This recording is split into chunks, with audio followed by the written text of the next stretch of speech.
Open banner is now draped along the wall of the Cross Community Pensioners Club meeting room.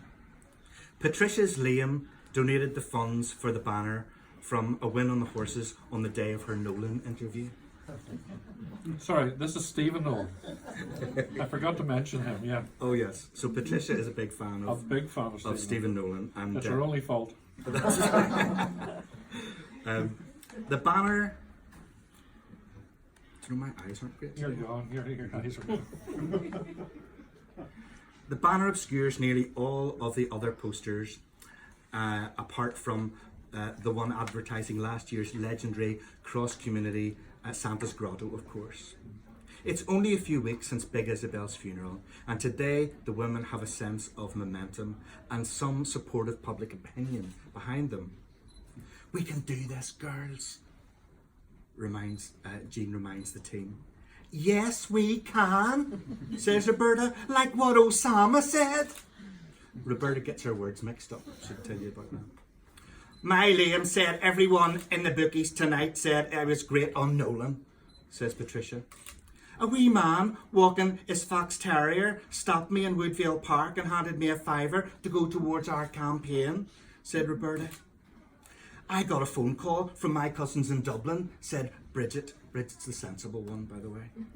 They even heard about it in the south, and as you know, they're generally not a bit interested in the north down there.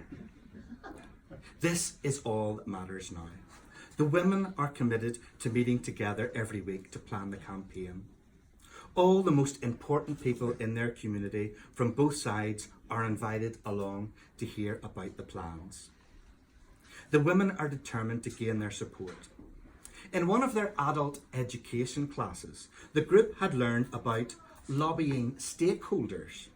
And once Roberta was reassured that stakeholders were not scary people who wanted to kill vampires, they had learned a great deal. The women now have a list of the most influential people in their community, and they're inviting them for a cup of tea and a chat about how to get the Peace Gate opened.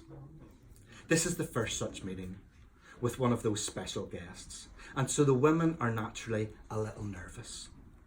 Oh, I think he's here, says Patricia, apprehensively fixing her hair.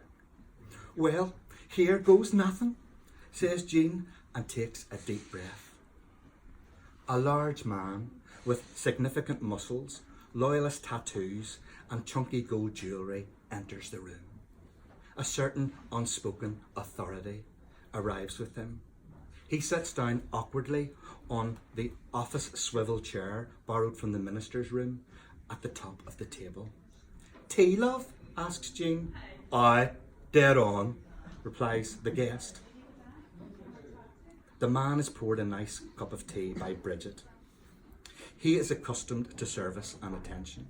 This is Big Stan, the chairman of the Loyalist Interface Group, also known as LIG for short.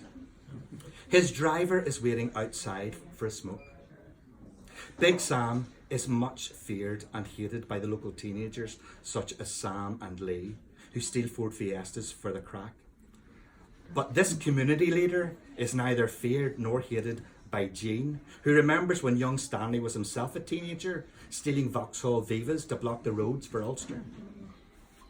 Jean remembers how young Stanley's mother used to worry that he was still wet in the bed when he was 10 years old.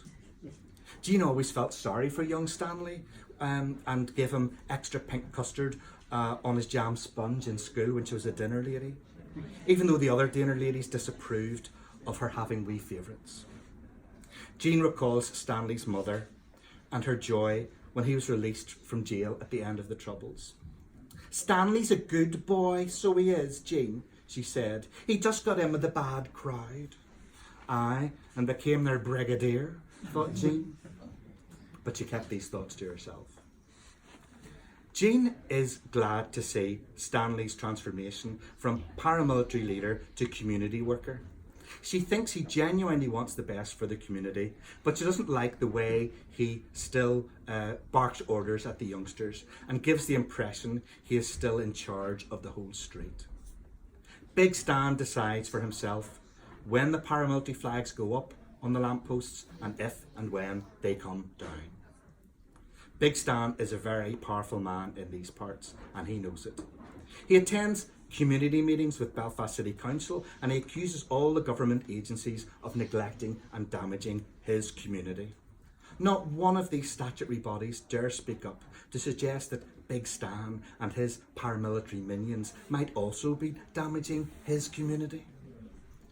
As the meeting begins, Roberta offers Big Stan a large, heavily buttered cherry scone. Big Stan is disarmed by the oversized cake, and it's a long time since anyone has disarmed Big Stan. My community do not want no gates opened, he announces, not until the other side stops their unprovoked sectarian attacks on my culture. Unfortunately, the swivel chair on which Big Stan is seated is not robust enough to carry his considerable weight, and so at just the wrong moment the chair begins to lower, leaving Big Stan looking uncharacteristically small, as if shrinking beneath the table. The chair sinks down slowly, and Big Stan's knees are now at the height of his cheeks. Wee Jack Surgeoner, this is Wee Jack Surgeoner, by the way, the Jack Russell. Wee Jack Surgeoner opens an eye and eyes and stares at Big Stan from Patricia's lap, and Roberta stifles a chuckle. Do you take sugar, love? Panics Bridget. Do you want a wee fruit scone in your hand for your driver, Big Stan? Asks Roberta. Jean interrupts. Well, I've lived in your community since before you were born, love. And I have lived right here beside the Peace Gate, and I want it open, so I do, says Jean. Roberta and Patricia swallow loudly in unison. Wee Jack glances up at Patricia and lets out a tiny whine. Big Stan looks at Jean in disbelief. He is clearly unaccustomed to contradiction, and the look of surprise on his face as he shakes his head gets up and excuses himself to go to another more important meeting about bonfires. The encounter lasted no more than 3 minutes. Big Stan barely sipped his tea and took only one mouthful of scone. By any measurement, this could not be regarded as a successful start to lobbying stakeholders. I thought he was going to wet himself, says Patricia. Jean controls her urge to make further obvious comment. Nightmare, says Roberta. Jean, love, I think we're wasting our time with him, says Bridget. Sure, do you remember the time he held a protest outside your wee primary school because he said they were teaching the children to sing in Irish? In the school concert? Oh, don't remind me, says Jean. The children weren't even singing in Irish. The big idiot had called in to collect his grandson, and he overheard the choir singing Hakuna Matata from the Lion King. The following week, the VIP is Wee Malachi from the Republican Interface Group, also known as RIG. Wee Malachi is small and thin, with closely cropped grey hair, wearing a leather bomber jacket, light blue jeans, and a Che Guevara t-shirt. Roberta offers Wee Malachi an apple puff pastry bulging with fresh cream. Tea, love, says Bridget. Just a wee drop, says Wee Malachi. When Bridget pours his tea, her hands are shaking slightly more noticeably than usual. Bridget delivered Wee Malachi in the Royal 50 years ago. Bridget's a retired midwife. And 40 years ago, he hijacked her car to blow up the wee sweetie shop. She knows he works very hard, 24 hours a day for the community now. But she still remembers him threatening to blow her fucking head off if she didn't give up her beloved Austin Allegro to bomb a confectionery provider in the struggle for Irish freedom.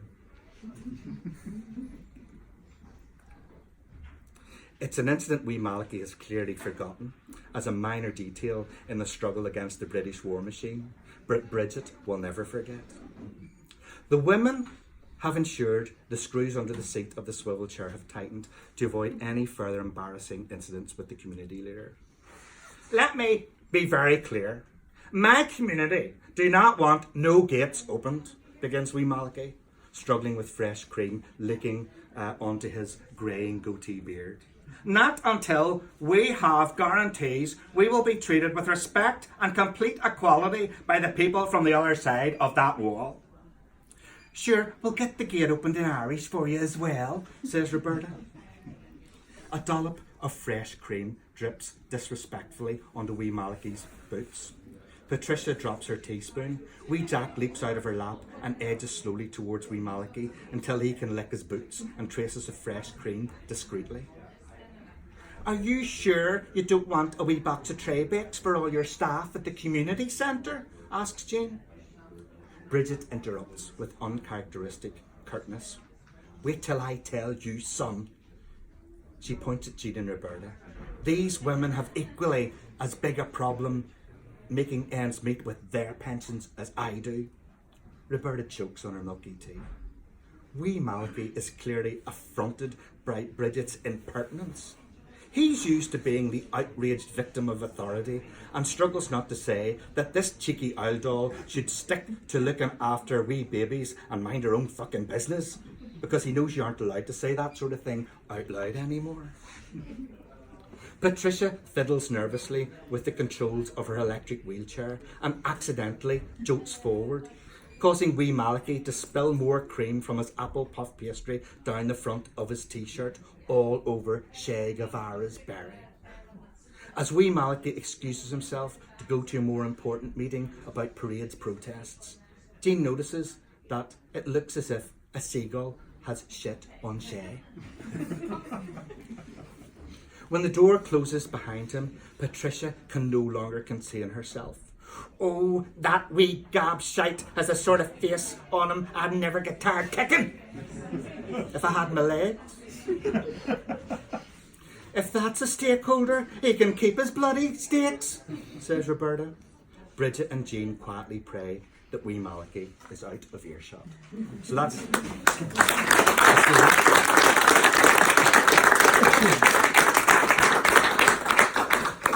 I can feel another musical coming on.